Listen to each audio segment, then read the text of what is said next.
Good afternoon, everyone. This is the time of year when we would normally be holding our first quarter consortium meeting. Unfortunately, with the events of the last several weeks and months, we've decided that it might be more important to give you some ideas and resources in this age of social distancing, particularly in CTE programs. This time around, we thought that there was a need for something completely different. Um, so I will dispense with some of our introductory slides so that we can move into the meat of this discussion as quickly as possible. Most of you have been on probably 2 to 3 million Zooms in the last couple of weeks or months. So you know Zoom meeting etiquette. Please mute your microphones if you haven't already done so, and to avoid a little bit of distraction, we'd prefer that you mute your video or turn off your video as well. As you folks know, our general operating philosophy is to serve the CTE community, and we think that it's really critical at this stage of this pandemic. You know, when you think about this, what's been going on, the essential services that are being provided, many of them are as a result of training that occurs in the CTE community. We really are critical to getting through this pandemic, no matter which direction you look or which occupation you turn to. So I want to move on with tools that we can provide to help. Just as soon as I mention our Board of Trustees, normally I spend some time reviewing this particular information, but I'll forgo that this time as well. Just to say that we have a board that's representative of secondary, post-secondary, and university and manufacturing, business and industry types from across the U.S. And we are, as you know, most of you know, a not-for-profit that simply serves the CTE community with credentials and standards and credentialing assessments. So, 187 countries right now are affected, and close to 2 million in the U.S. We've got the highest rate of unemployment in history. And, you know, basically CTE's job is to step up, and it's our responsibility, NOCTI's responsibility, to help CTE. So we've broken the help that we can provide into 3 categories to try to cover all the basics for you. First, we want to start with completers. This class of 2020, you know, you can't help but feel sorry for them. You know, in a normal situation, I would talk to you about NOCTI offering college credit, certifications that meet ISO guidelines, as well as a definition of post-secondary credentials. And in many states, you know, NOCTI is a rite of passage. But we've heard from states, we've heard from teachers, we've heard from parents, we've heard from students asking what we could do. So here are 4 things we can help with for the class of 2020. And of course, all of this depends on your own individual local situation as well as your state situation. So the first thing, we do have a remote proctoring option. It is not cost-free. We've been a partner of ProctorU for, well, since they started, actually. That's a system that incorporates live proctors, and students for the class of 2020 can take our credentials at home. Most of the NOCTI credentials and the majority of our partners, like American Culinary Federation, the Home Builders Institute, Manufacturing Skill Standards Council, Society of Manufacturing Engineers, FANUC, and many others. And by the way, face-to-face real-time proctoring is the only remote proctoring format acceptable by the Association of Test Publishers, as well as the National College Testing Association. So if you're looking to do any sort of high-stakes credentialing, face-to-face real-time remote proctoring is basically the only thing that's acceptable in the testing industry these days. So that's one little tip or hint. The second thing we've done, if you're in a state that happens to open up for summer sessions, and we've talked to a lot of schools in a lot of states over the last couple of weeks, some of them, you know, are planning to open up even as soon as next week in small batches. You know, they're going to allow staff to come into buildings and things like that. But if you're one of those schools that opens for small groups and you want to take care of your 2020 completers, you could conceivably bring them into your computer labs and do testing and credential attainment with us, or college credit attainment, because we've extended our online user codes to June 30th of 2021. Our testing window has been extended. And by the way, for those of you who are regular partners with NOCTI, those states where you're used regularly, this also means that you can maintain data continuity in terms of longevity of the data that you may use for instructional improvement and those sorts of things. I'm going to ask Amy, our Executive Vice President, to talk about the digital study guides and our post-test offer. So Amy, if you could take it away. Sure. Thanks, John. Hello, everyone. Thanks for joining us. We launched digital study guides in the spring of 2018, and they're available through multiple formats, so desktop, mobile platforms. And the system includes some built-in tools that allow the teacher to be able to watch the student's progression as they're going through that study guide format.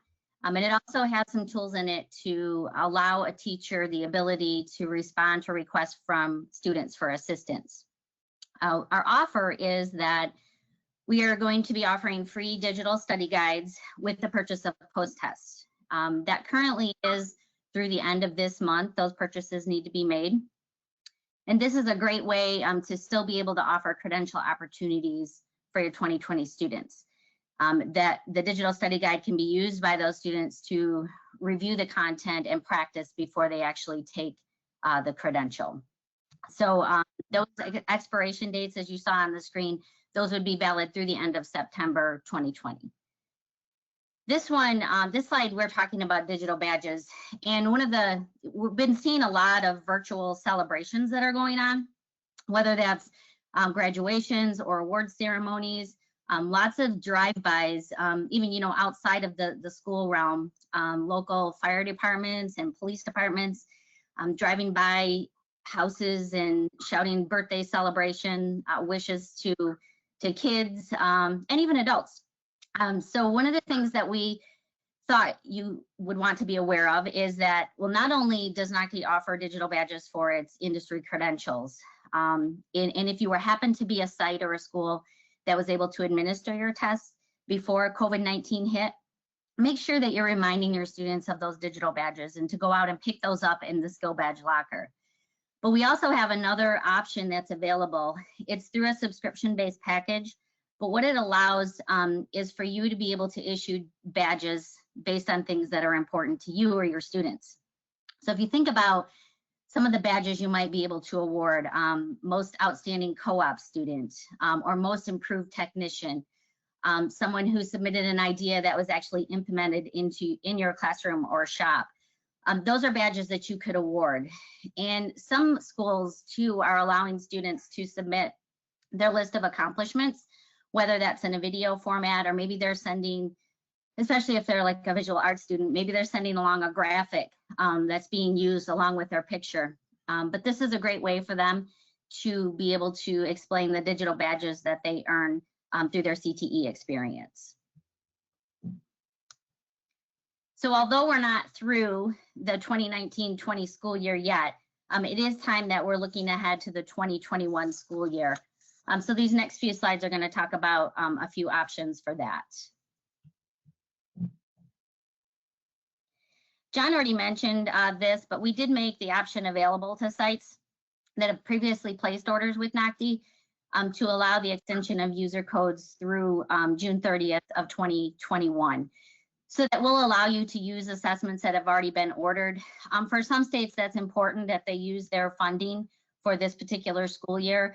So we're keeping that on the account and then extending those user codes, through the end of June 2021.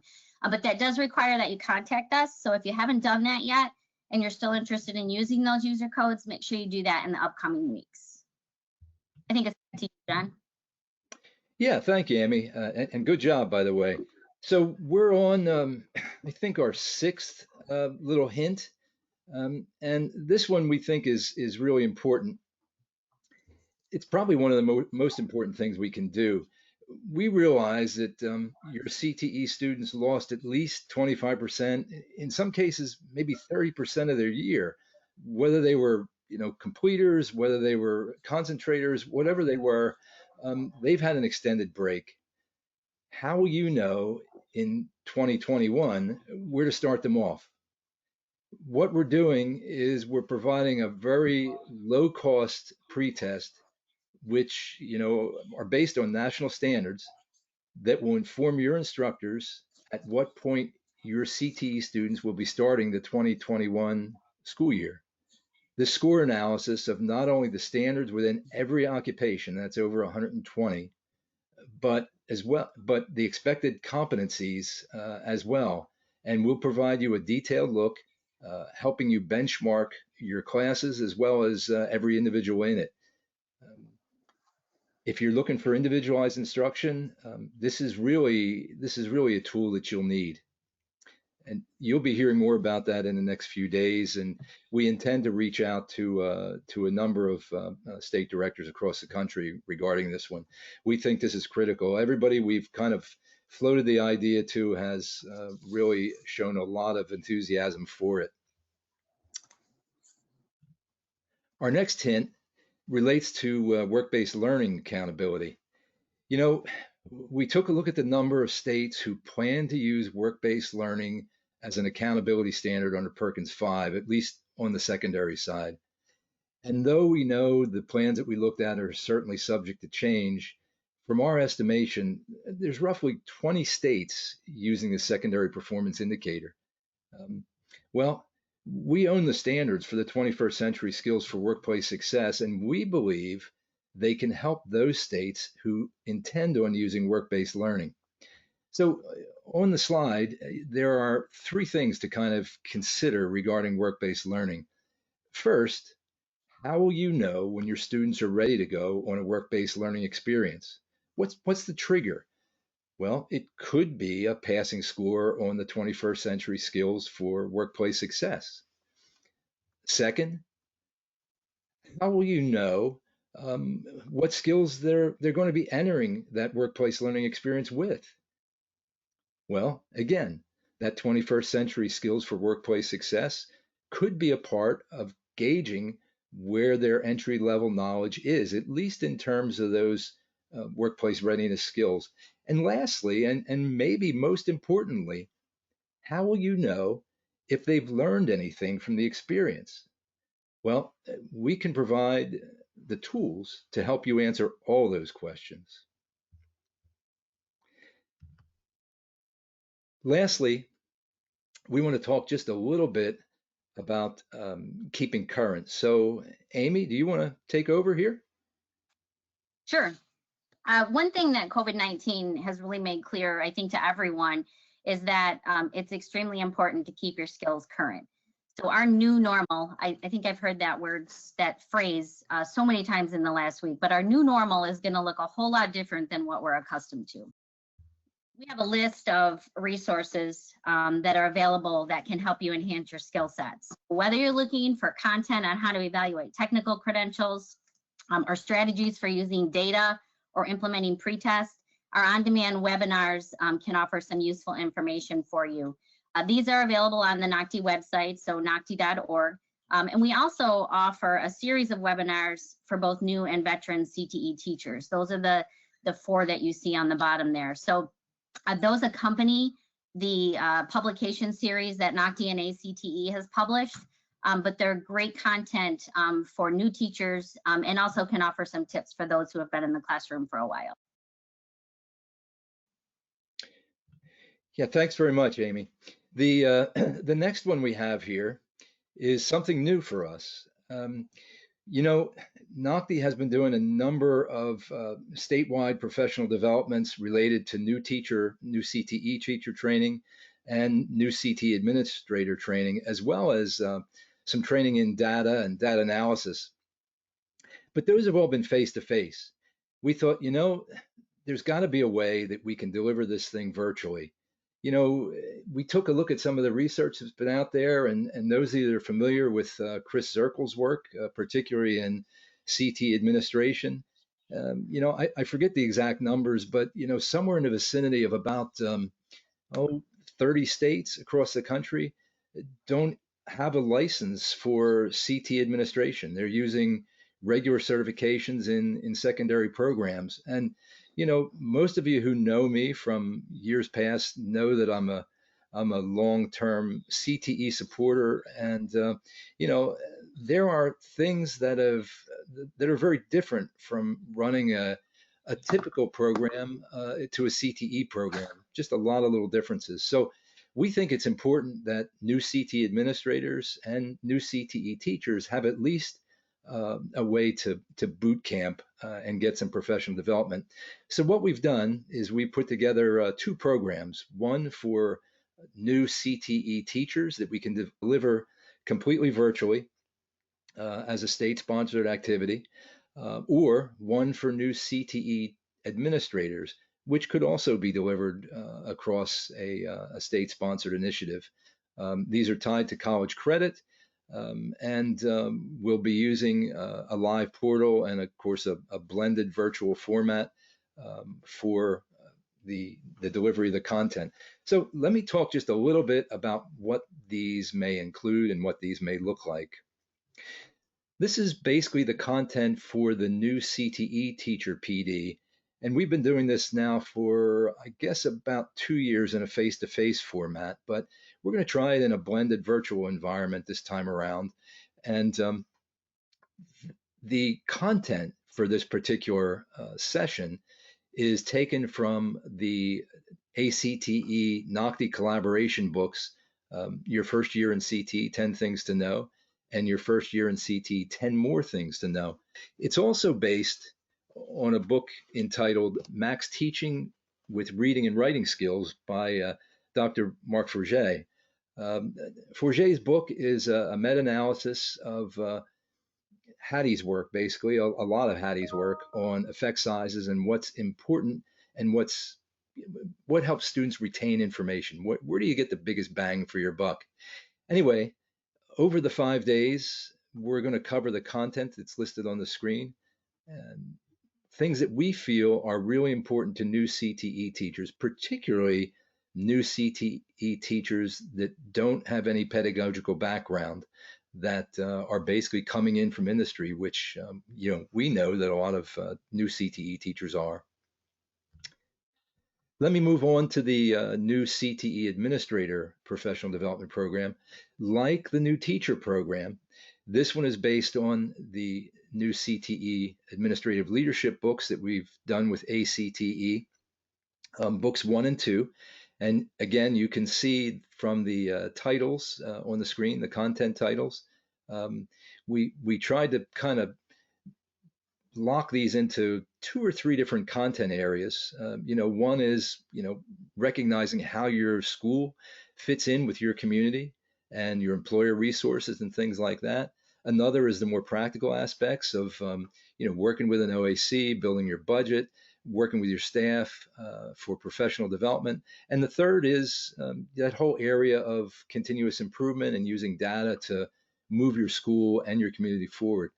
Like the first session, this one also uses the Max Teaching with Reading and Writing Skills, and we think it's going to be pretty popular. So if you're at all interested in either one of those things to be delivered from a state perspective, shoot us an email or give us a call, whatever.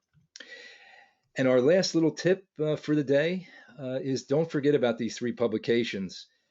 You saw from our board that we are closely affiliated with the advanced CTE folks as well as ACTE.